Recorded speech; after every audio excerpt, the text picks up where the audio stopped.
राधे राधे दोस्तों। तो दोस्तों, शुक्रवार के दिन माँ संतोषी का व्रत पूजन किया जाता है। इस पूजन के दौरान माता की आरती पूजन तथा अंत में माता की कथा सुनी जाती है। शुक्रवार के दिन पूजा के बाद यदि आप माता जी की कथा नहीं सुन रहे हैं तो आपका व्रत अधूरा माना जाएगा। तो चलिए शुरू करते हैं संतोषी माता की व्रत कथा। एक बुढ़िया थी, उसके 7 बेटे थे। 6 बेटे कमाने वाले थे, जबकि एक बेटा निकम्मा था। बुढ़िया 6 बेटों की रसोई बनाती थी, भोजन कराती और उनसे जो कुछ जूठन बचती वह 7वें बेटे को दे देती, क्योंकि वह बेटा कुछ कमाता नहीं था। एक दिन वह पत्नी से बोला, 7वां बेटा, देखो मेरी माँ मुझको कितना प्रेम करती हैं। तो उसकी स्त्री बोली, क्यों नहीं, सबका जूठन जो तुमको खिलाती हैं। वह बोला, ऐसा नहीं हो सकता है, मैं जब तक आँखों से ना देख लूँ मैं नहीं मान सकता। उसकी पत्नी हंसकर बोली, देख लोगे तब तो मानोगे। कुछ दिन बाद त्योहार आया। घर में 7 प्रकार के भोजन और चूरमे के लड्डू बने। वह जांचने के लिए सिर दुखने का बहाना कर पतला वस्त्र सिर पर ओढ़े रसोई घर में सो गया। वह कपड़े में से सब देखता रहा। 6 भाई भोजन करने आए। उसने देखा, माँ ने उनके लिए सुंदर आसन बिछा, नाना प्रकार की रसोई परोसी और आग्रह करके उन्हें जमाया। वह देखता रह गया। 6 भोजन करके उठे, तब माँ ने उनकी झूठी थालियों में से लड्डुओं के टुकड़े उठाकर एक लड्डू बनाया।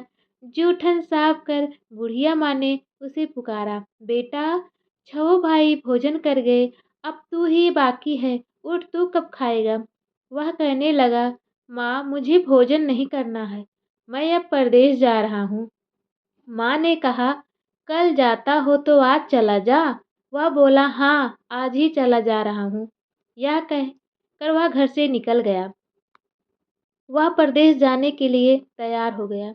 चलते समय पत्नी की याद आ गई। वह गौशाला में कंडे थाप रही थी। वहां जाकर बोला, हम जावें परदेस, आवेंगे कुछ काल, तुम रहियो संतोष से, धर्म आपनो पाल। वह बोली, उसकी पत्नी बोली, जाओ पिया आनंद से, हमारो सोच हटाए, राम भरोसे हम रहें, ईश्वर तुम्हें सहाय। दो निशानी यापन, देख धरूं मैं धीर, सुधिमति हमारी विसारियो, रखियो मन गंभीर। वह बोला, मेरे पास तो कुछ नहीं, यहाँ अंगूठी है, सो इसे तुम अपने पास रख लो और तुम अपनी कुछ निशानी मुझे दे दो। वह बोली, मेरे पास क्या है, यह गोबर भरा हाथ है। यह कहकर उसकी पीठ पर गोबर के हाथ की थाप मार दी। उसके बाद वह बेटा वहां से चल दिया। चलते चलते दूर देश में पहुंच गया। वहां एक साहूकार की दुकान थी। वहां जाकर कहने लगा, भाई मुझे नौकरी पर रख लो। साहूकार को जरूरत थी। वह बोला, रह जा। लड़के ने पूछा, तनख्वाह क्या दोगे। साहूकार ने कहा, काम देखकर दाम मिलेंगे। साहूकार की नौकरी मिली। वह सुबह 7 बजे से 10 बजे तक नौकरी करने लगा। कुछ दिनों में दुकान का सारा लेन देन, हिसाब किताब, ग्राहकों को माल बेचना, सारा काम करने लगा। साहूकार के 7-8 नौकर थे। वे सब चक्कर खाने लगे। यह तो बहुत होशियार बन गया। सेठ ने भी काम देखा और 3 महीने में ही उसे आधे मुनाफे का हिस्सेदार बना लिया। वह कुछ वर्ष में ही नामी सेठ बन गया और मालिक सारा कारोबार उस पर छोड़कर चला गया। और इधर 7वें बेटे की पत्नी का क्या हाल हो गया उसके परदेश जाने के बाद में। इधर उसकी पत्नी को सास ससुर दुख देने लगे। सारी गृहस्थी का काम करा के उसे लकड़ी लेने जंगल में भेजते। इस बीच घर के आटे से जो भूसी निकलती उसकी रोटी बनाकर रख दी जाती और फूटे नारियल की नारेली में पानी। एक दिन वह लकड़ी लेने जा रही थी। रास्ते में बहुत सी स्त्रियां संतोषी माता का व्रत करती दिखाई दी। वहां खड़ी होकर वह कथा सुनने लगी और पूछा, बहनों तुम किस देवता का व्रत करती हो और उसको करने से क्या फल मिलता है। यदि तुम इस व्रत का विधान मुझे समझाकर कहोगी तो मैं तुम्हारा बड़ा एहसान मानूंगी। तब उनमें से एक स्त्री बोली, सुनो, यह संतोषी माता का व्रत है। इसके करने से निर्धनता दरिद्रता का नाश होता है। और जो कुछ मन में कामना हो सब संतोषी माता की कृपा से पूरी होती है। तब उसने उससे व्रत की विधि पूछी तो वह स्त्री बोली, 1.25 आने का गुड़ चना लेना, इच्छा हो तो 5.25 आने का लेना या 1.25 रुपए का भी अपनी सहूलियत के अनुसार ले लेना, बिना परेशानी और श्रद्धा व प्रेम से जितना भी बन पड़े सवाया लेना। कोई जबरदस्ती नहीं है, तुम्हारे जितना सामर्थ्य उसी हिसाब से लेना। प्रत्येक शुक्रवार को निराहार रहकर कथा सुनना, इसके बीच क्रम टूटे नहीं, लगातार नियम पालन करना। सुनने वाला कोई न मिले तो घी का दीपक जला उसके आगे या जल के पात्र को सामने रखकर कथा कहना। जब कार्य सिद्ध ना हो नियम का पालन करना और कार्य सिद्ध हो जाने पर व्रत का उद्यापन करना। यदि किसी के ग्रह खोटे भी हो तो भी माता वर्ष भर में कार्य सिद्ध करती हैं। फल सिद्ध होने पर उद्यापन करना चाहिए, बीच में नहीं। उद्यापन में 2.5 सेर आटे का खाजा तथा इसी परिमाण से खीर तथा चने का साग करना। 8 लड़कों को भोजन कराना, जहाँ तक मिले देवर जेठ भाई बंधु के हों, ना मिले तो रिश्तेदारों और पास पड़ोसियों को बुलाना, उन्हें भोजन कराकर यथाशक्ति दक्षिणा दें। माता का नियम पूरा करना, उस दिन घर में खटाई न खाना। यह सुन बुढ़िया के लड़के की बहू चल दी। व्रत की विधि मन में सोचते हुए वह घर की ओर चल पड़ी। रास्ते में लकड़ी के बोझ को बेच दिया और उन पैसों से गुड़ चना ले माता के व्रत की तैयारी कर आगे चली और सामने मंदिर देखकर पूछने लगी, यह मंदिर किसका है? सब कहने लगे, संतोषी माता का मंदिर है। यह सुनकर माता के मंदिर में जाकर चरणों में लौटने लगी। दीन हो विनती करने लगी, माँ मैं निपट अज्ञानी हूँ, व्रत के कुछ भी नियम नहीं जानती। हे माता जगत जननी, मेरा दुख दूर कर, मैं तेरी शरण में हूँ। माता को दया आई। एक शुक्रवार बीता कि दूसरे को उसके पति का पत्र आया और तीसरे शुक्रवार को उसका भेजा हुआ पैसा आ पहुँचा। यह देख जेठ जिठानी मुँह सिकोड़ने लगे। लड़के ताना देने लगे। काकी के पास पत्र आने लगे, रुपया आने लगा। अब तो काकी की खातिर बढ़ेगी। बेचारी सरलता से कहती, भैया कागज आवे रुपया आवे, हम सबके लिए अच्छा है। ऐसा कहकर आंखों में आंसू भरकर संतोषी माता के मंदिर में या मातेश्वरी के चरणों में गिरकर रोने लगी। माँ मैंने तुमसे पैसा कब मांगा है? मुझे पैसे से क्या काम है? मुझे तो अपने सुहाग से काम है। मैं तो अपने स्वामी के दर्शन मांगती हूँ। तब माता ने प्रसन्न होकर कहा, जा बेटी तेरा स्वामी आएगा। यह सुनकर खुशी से बावली होकर घर में जाकर काम करने लगी। अब संतोषी माँ विचार करने लगी, इस भोली पुत्री को मैंने कह तो दिया कि तेरा पति आएगा, लेकिन कैसे? वह तो इसे स्वप्न में भी याद नहीं करता। उसे याद दिलाने को मुझे ही जाना पड़ेगा। इस तरह माताजी उस बुढ़िया के बेटे के पास जाकर स्वप्न में प्रकट हो कहने लगी, साहूकार के बेटे सो रहा है या जागता है? वह कहने लगा, माता सोता भी नहीं जागता भी नहीं हूँ, कहो क्या आज्ञा है? माँ कहने लगी, तेरे घर बार कुछ है कि नहीं? वह बोला, मेरे पास सब कुछ है, माँ बाप है, बहू है, क्या कमी है? माँ बोली, भोले पुत्र तेरी बहू घोर कष्ट उठा रही है, तेरे माँ बाप उसे परेशानी दे रहे हैं, वह तेरे लिए तरस रही है, तू उसकी सुध ले। वह बोला, हाँ माता जी यह तो मालूम है, परंतु जाऊँ तो कैसे? परदेश की बात है, लेन देन का कोई हिसाब नहीं, कोई जाने का रास्ता नहीं आता, कैसे चला जाऊं? माँ कहने लगी, मेरी बात मान, सवेरे नहा धोकर संतोषी माता का नाम ले, घी का दीपक जला, दंडवत पर कर दुकान पर जा बैठ।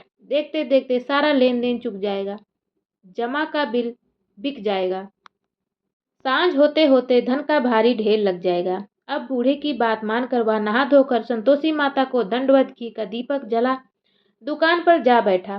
थोड़ी देर में देने वाले रुपया लाने लगे, लेने वाले हिसाब लेने लगे। कोठे में भरे सामान के खरीदार नगद दाम दे सौदा करने लगे। शाम तक धन का भारी ढेर लग गया। मन में माता का नाम ले चमत्कार देख प्रसन्न हो घर ले जाने के वास्ते गहना कपड़ा सामान खरीदने लगा। यहाँ काम से निपट तुरंत घर को रवाना हुआ। उधर उसकी पत्नी जंगल में लकड़ी लेने जाती, लौटते वक्त माता जी के मंदिर में विश्राम करती। वह तो उसके प्रतिदिन रुकने का जो स्थान ठहरा। धूल उड़ती देख वह माता से पूछती, हे माता यह धूल कैसे उड़ रही है? माता कहती, हे पुत्री तेरा पति आ रहा है, अब तू ऐसा कर लकड़ियों के 3 बोझ बना ले, एक नदी के किनारे रख और दूसरा मेरे मंदिर पर और तीसरा अपने सिर पर। तेरे पति को लकड़ियों का गट्ठर देख मोह पैदा होगा। वह यहाँ रुकेगा, नाश्ता पानी खाकर माँ से मिलने जाएगा। तब तू लकड़ियों का बोझ उठाकर जाना और चौक में गट्ठर डालकर जोर से आवाज़ लगाना, लो सासू जी लकड़ियों का गट्ठर लो, भूसी की रोटी दो, नारियल के खोपड़े में पानी दो, आज मेहमान कौन आया है। माता जी से बहुत अच्छा कहकर वह प्रसन्न मन से लकड़ियों के 3 गट्ठर बनाई, एक नदी के किनारे पर और एक माता जी के मंदिर पर रख दिया। इतने में मुसाफिर आ पहुंचा। सूखी लकड़ी देख उसकी इच्छा उत्पन्न हुई कि हम यहीं पर विश्राम करें और भोजन बनाकर खा पीकर गांव जाएं। इसी तरह रुककर भोजन बना, विश्राम करके गांव को गया। सबसे प्रेम से मिला। उसी समय सिर पर लकड़ी का गट्ठर लिए वह उतावली सी आती है। लकड़ियों का भारी बोझ आंगन में डालकर जोर से 3 आवाज देती है, लो सासू जी लकड़ियों का गट्ठर लो, भूसी की रोटी दो, आज मेहमान कौन आया है। यह सुनकर उसकी सास बाहर आकर अपने दिए हुए कष्टों को भुलाने हेतु कहती है, बहू ऐसा क्यों कहती है, तेरा मालिक ही तो आया है, आप बैठ, मीठा भात खा, भोजन कर, कपड़े गहने पहन। उसकी आवाज़ सुन उसका पति बाहर आता है, अंगूठी देख व्याकुल हो जाता है। माँ से पूछता है, माँ यह कौन है। माँ बोली, बेटा यह तेरी बहू है, जब से तू गया है तब से सारे गांव में भटकती फिरती है, घर का काम काज कुछ करती नहीं, 4 पहर आकर खा जाती है। वह बोला, ठीक है माँ, मैंने इसे भी देखा और तुम्हें भी, अब दूसरे घर की ताली दो, उसमें रहूंगा। माँ बोली, ठीक है, जैसी तेरी मर्जी। वह दूसरे मकान की तीसरी मंजिल का कमरा खोल सारा सामान जमाया। एक दिन में राजा के महल जैसा ठाट बाट बन गया। अब क्या था, बहू सुख भोगने लगी। इतने में शुक्रवार आया। उसने अपने पति से कहा, मुझे संतोषी माता के व्रत का उद्यापन करना है। पति बोला, खुशी से कर लो। वह उद्यापन की तैयारी करने लगी। जिठानी के लड़कों को भोजन कराने के लिए कहने गई। उन्होंने मंजूर किया, परंतु पीछे से जिठानी ने अपने बच्चों को सिखाया, देखो भोजन के समय खटाई मांगना, जिससे उसका उद्यापन पूरा ना हो। लड़के जीमने आए, खीर खाना पेट भर खाया, परंतु बाद में खाते ही कहने लगे, हमें खटाई दो, खीर खाना हमको नहीं भाता, देखकर अरुचि होती है। वह कहने लगी, भाई खटाई किसी को नहीं दी जाएगी, यह तो संतोषी माता का प्रसाद है। लड़के उठ खड़े हुए, बोले, पैसा लाओ। भोली बहू कुछ नहीं जानती थी, उन्हें पैसे दे दिए। लड़के उसी समय हट करके इमली खटाई ले खाने लगे। यह देखकर बहू पर माता जी ने कोप किया। राजा के दूत उसके पति को पकड़ कर ले गए। जेठ जेठानी मनमाने वचन कहने लगे, लूट लूट कर धन इकट्ठा कर लाया, अब सब मालूम पड़ जाएगा, जब जेल की मार खाएगा। बहू से यह सहन नहीं हुआ। रोती हुई माता जी के मंदिर गई। कहने लगी, हे माता, तुमने क्या किया। हंसाकर अब भक्तों को रुलाने लगी। माता बोली, बेटी तूने उद्यापन करके मेरा व्रत भंग किया। वह कहने लगी, माता मैंने कुछ अपराध नहीं किया, मैंने तो भूल से लड़कों को पैसे दे दिए थे, मुझे क्षमा करो, मैं फिर तुम्हारा उद्यापन करूंगी। माँ बोली, अब भूल मत करना। वह कहती है, अब मैं भूल नहीं करूंगी, अब बतलाओ वे कैसे आवेंगे। माँ बोली, जा पुत्री, तेरा पति तुझे रास्ते में आता मिलेगा। वह निकली, राह में पति आता मिला। वह पूछी, कहाँ गए थे। वह कहने लगे, इतना धन जो कमाया है उसका टैक्स राजा ने मांगा था, वह भरने गया था। वह प्रसन्न बोली, भला हुआ, अब घर को चलो। कुछ दिन बाद फिर शुक्रवार आया। वह बोली, मुझे फिर माता का उद्यापन करना है। पति ने कहा, करो। बहू फिर जेठ के लड़कों को भोजन को कहने गई।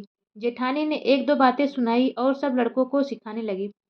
तुम सब लोग पहले ही खटाई मांगना। लड़के भोजन से पहले कहने लगे, हमें खीर नहीं खानी, हमारा जी बिगड़ता है, कुछ खटाई खाने को दो। वह बोली, खटाई किसी को नहीं मिलेगी, आना हो तो आओ। वह ब्राह्मण के लड़कों को लाकर भोजन कराने लगी। यथाशक्ति दक्षिणा की जगह एक एक फल उन्हें दे दिया। संतोषी माता प्रसन्न हुई। माता की कृपा होती हुई 9वें मास में उसके चंद्रमा के समान सुंदर पुत्र प्राप्त हुआ। पुत्र को पाकर प्रतिदिन माता जी के मंदिर को जाने लगी। माँ ने सोचा, यह रोज आती है, आज क्यों नहीं आई, इसके घर चलूं। यह विचार कर माता ने भयानक रूप बनाया। गुड़ चने से सना मुख, ऊपर सूंड के समान होठ, उस पर मक्खियां भिन भिन कर रही थी। देहली पर पैर रखते ही उसकी सास चिल्लाई, देखो रे, कोई चुड़ैल डाकिन चली आ रही है, लड़कों इसे भगाओ, नहीं तो किसी को खा जाएगी। लड़के भगाने लगे, चिल्लाकर खिड़की बंद करने लगे। बहू रोशन ध्यान से देख रही थी। प्रसन्नता से पगली बन चिल्लाने लगी, आज मेरी माता जी मेरे घर आई हैं। वह बच्चे को दूध पीने से हटाती है। इतने में सास का क्रोध फट पड़ा। वह बोली, क्या उतावली है? बच्चे को पटक दिया। इतने में माँ के प्रताप से लड़के नजर आने लगे। वह बोली, माँ, मैं जिसका व्रत करती हूँ यह संतोषी माता है। सबने माता जी के चरण पकड़ लिए और विनती करने लगे, हे माता, हम मूर्ख हैं, अज्ञानी हैं, तुम्हारे व्रत की विधि हम नहीं जानते। व्रत भंग कर हमने बड़ा अपराध किया। जग माता, आप हमारा अपराध क्षमा करो। इसी प्रकार माता प्रसन्न हुई। बहू को प्रसन्न हो जैसा फल दिया वैसा माता सबको दे। जो पढ़े उसका मनोरथ पूर्ण हो। बोलो संतोषी माता की जय। दोस्तों, शुक्रवार के दिन जो संतोषी माता की कथा को पढ़ता है या सुनता है उसकी समस्त मनोकामनाएं पूर्ण होती हैं और माता की कृपा उस पर बनी रहती है। अन्न धन की कोई कमी नहीं होती है। धन धान्य वंश पुत्र की सबकी कमी भर जाती है। दोस्तों, तो कथा अच्छी लगी हो तो वीडियो को लाइक करें, चैनल को सब्सक्राइब करना बिल्कुल भी मत भूलेगा। तो चलिए मिलते हैं अगले वीडियो में, तब तक के लिए राधे राधे।